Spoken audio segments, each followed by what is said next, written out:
Saludos cordiales. El día de hoy voy a hablar sobre las virtudes y limitaciones de la investigación ortodoxa en ciencias sociales, también llamado como enfoque positivista o enfoque tradicional. Mi nombre es Rory Adriel Sánchez Flores, estoy cursando el diplomado de investigación con FAUTAPO y la Universidad Autónoma Tomás Frías.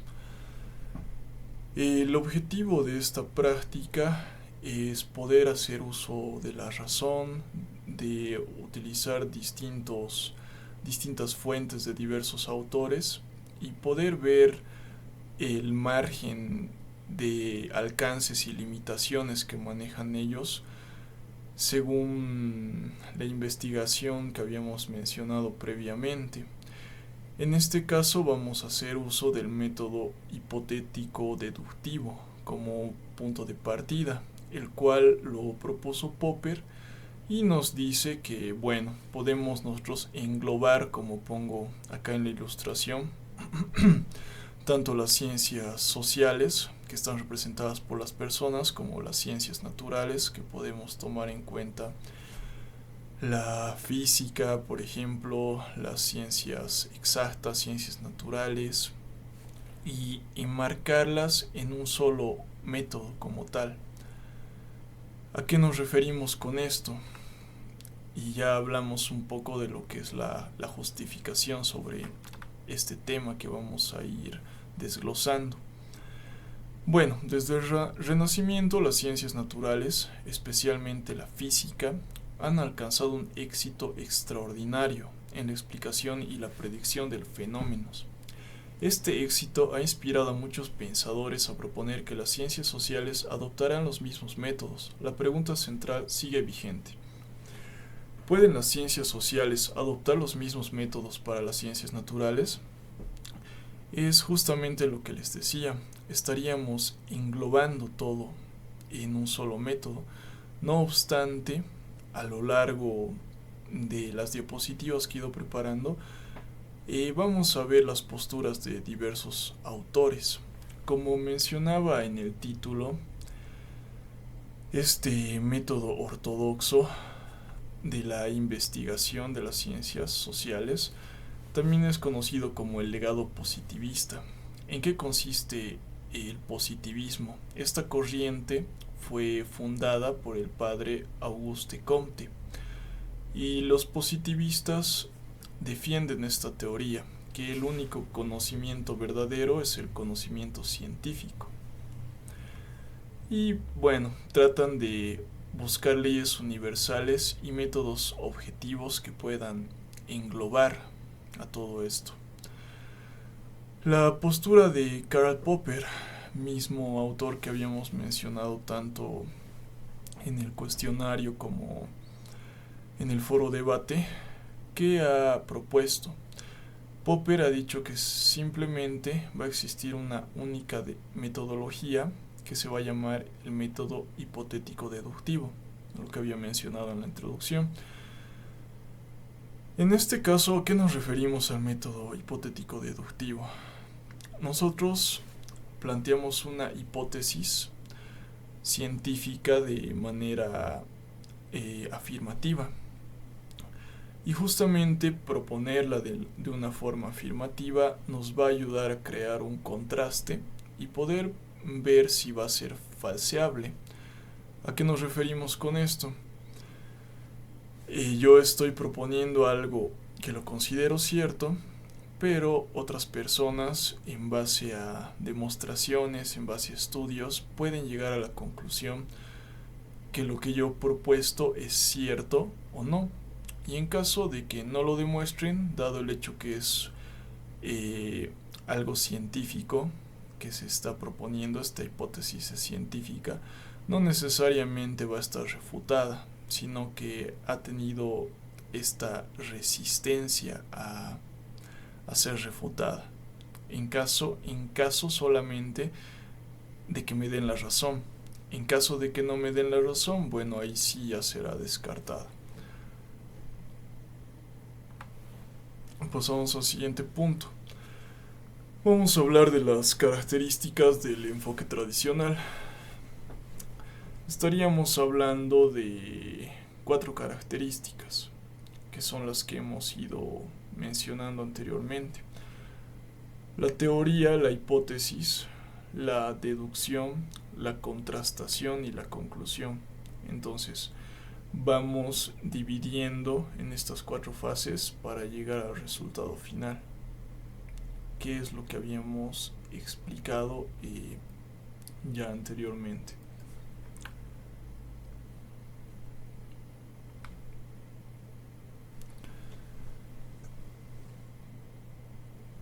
Vamos a hablar ahora de una observación que podemos hacer dentro de este método del falsacionismo de Popper.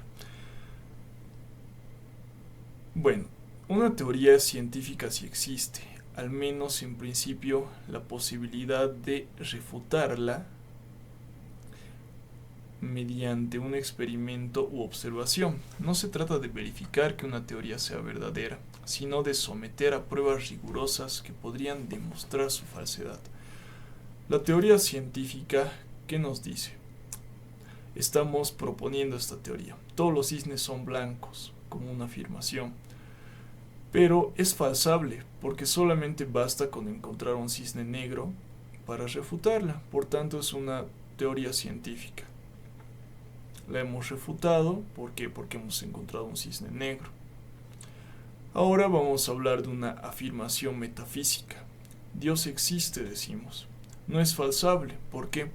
Porque ningún experimento puede demostrar su falsedad. Para Popper esta afirmación es metafísica, no científica. Bueno, ahora vamos a hablar de 3 virtudes del enfoque tradicional. A pesar de sus limitaciones, el método ortodoxo ha aportado con contribuciones fundamentales al desarrollo de las ciencias académicas legítimas.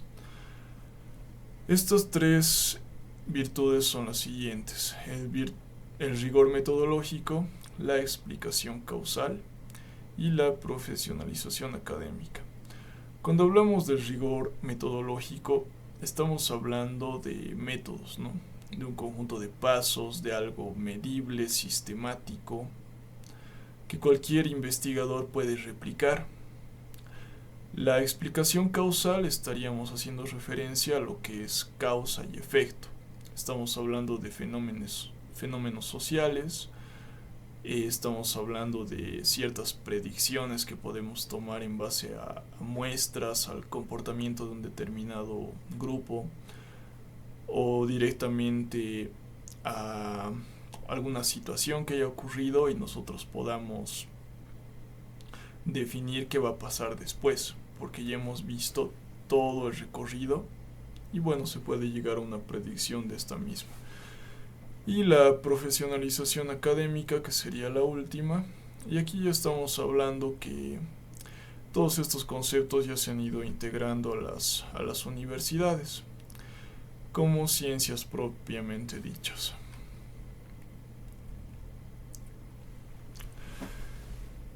Bueno, como les había mencionado en la introducción del video, vamos a hablar de distintas limitaciones que podemos encontrar dentro de este tema, en las cuales diversos autores nos van a dar sus puntos de vista y en base a esto vamos a llegar a una conclusión final.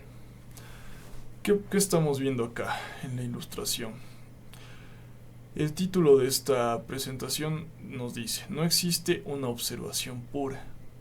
En pocas palabras, estamos hablando que el observador, la subjetividad de cada persona, nos va a dar, ¿cómo podemos decir?, resultados diferentes.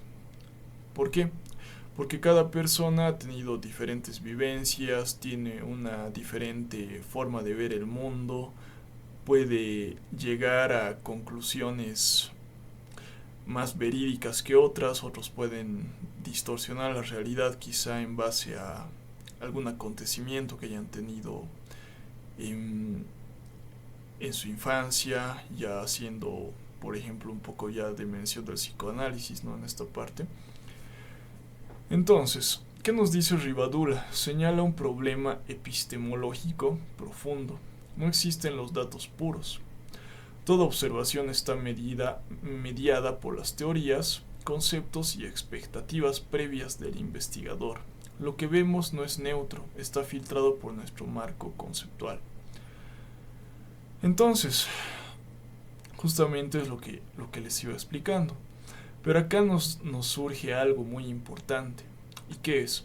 Si los datos que utilizamos para contrastar una teoría ya están influidos por ella, entonces la falsación no es tan clara ni definitiva como Popper suponía.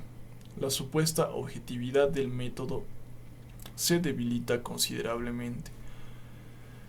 ¿Qué significa esto?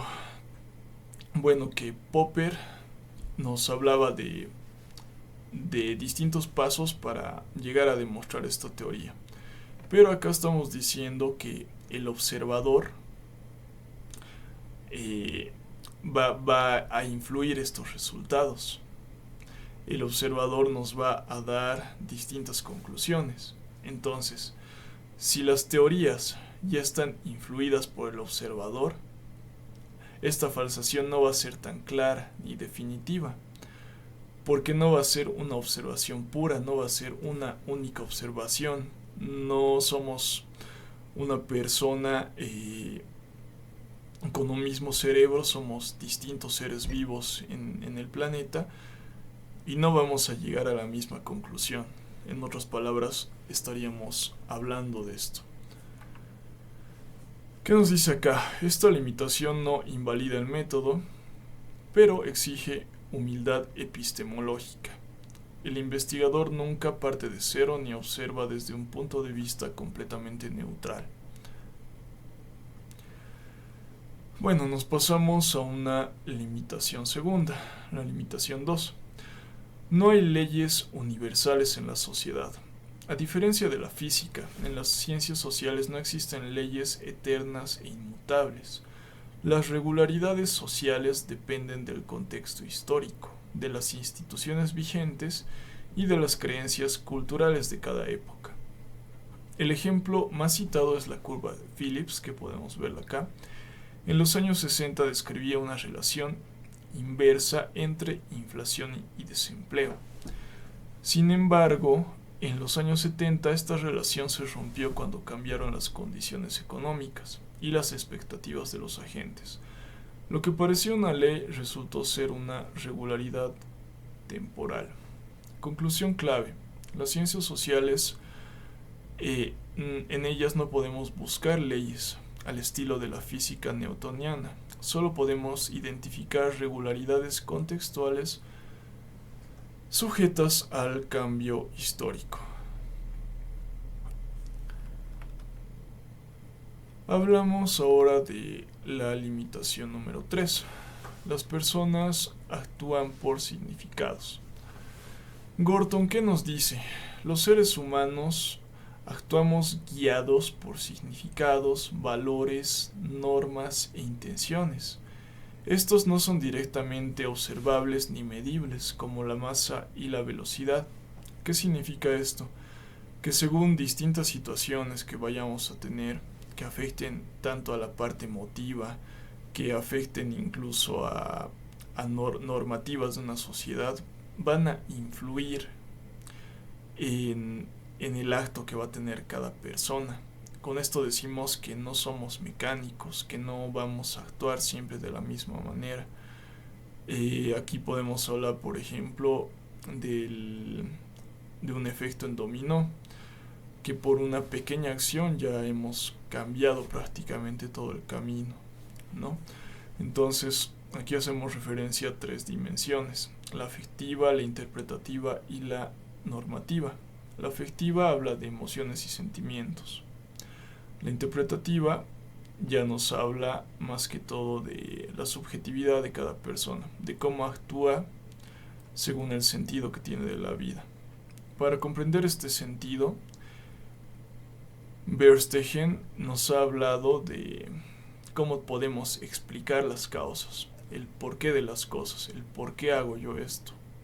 Y vuelvo a lo que les decía anteriormente, que esto se puede originar en la niñez, ¿no? Cualquier trauma, por ejemplo, que haya ocurrido en cualquier persona puede hacer que actúe de una u otra manera en su adultez, y es algo totalmente común que pasa día a día, ¿no?, en la sociedad.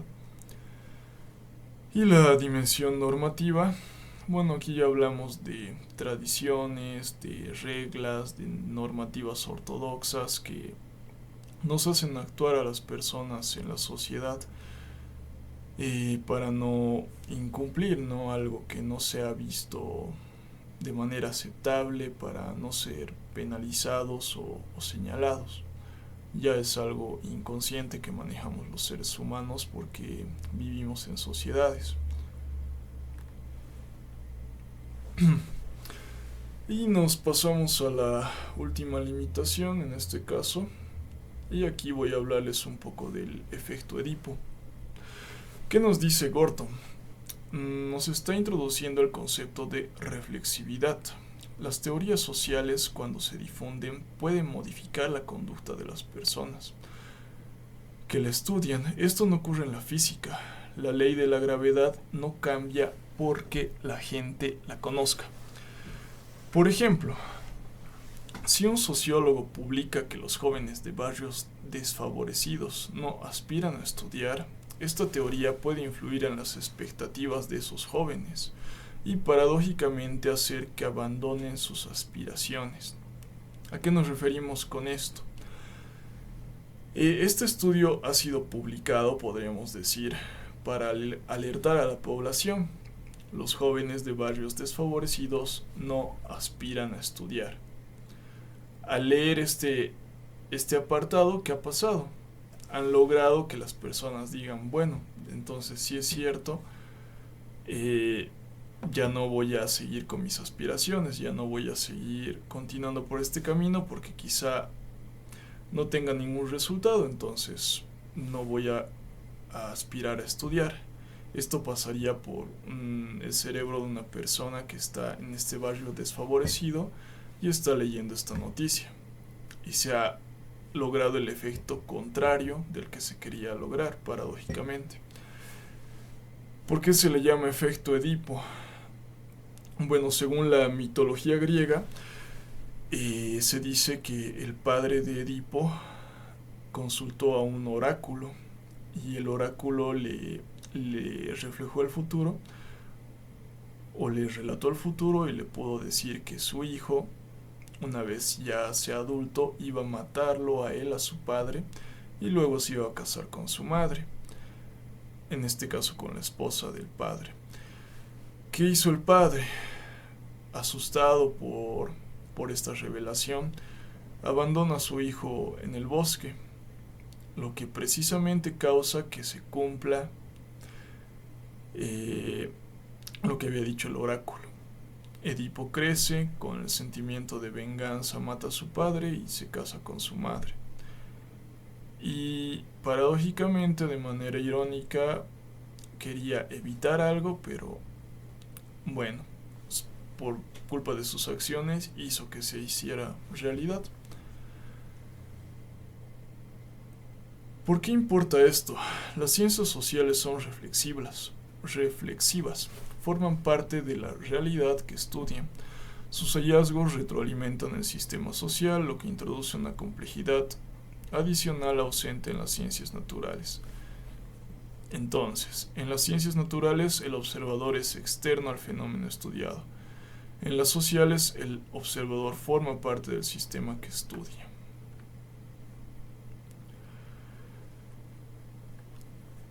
Bueno, vamos a hablar de la lógica de la situación y del principio de racionalidad que ha propuesto Karl Popper. En este caso, ¿qué nos dice? Consiste en reconstruir la situación del actor social, sus objetivos, su conocimiento disponible, las normas que rigen su entorno y las limitaciones que enfrenta. Así su acción puede explicarse como una respuesta racional a dicha situación. Popper emplea el principio de racionalidad. Supone que el actor actúa de manera adecuada a su situación.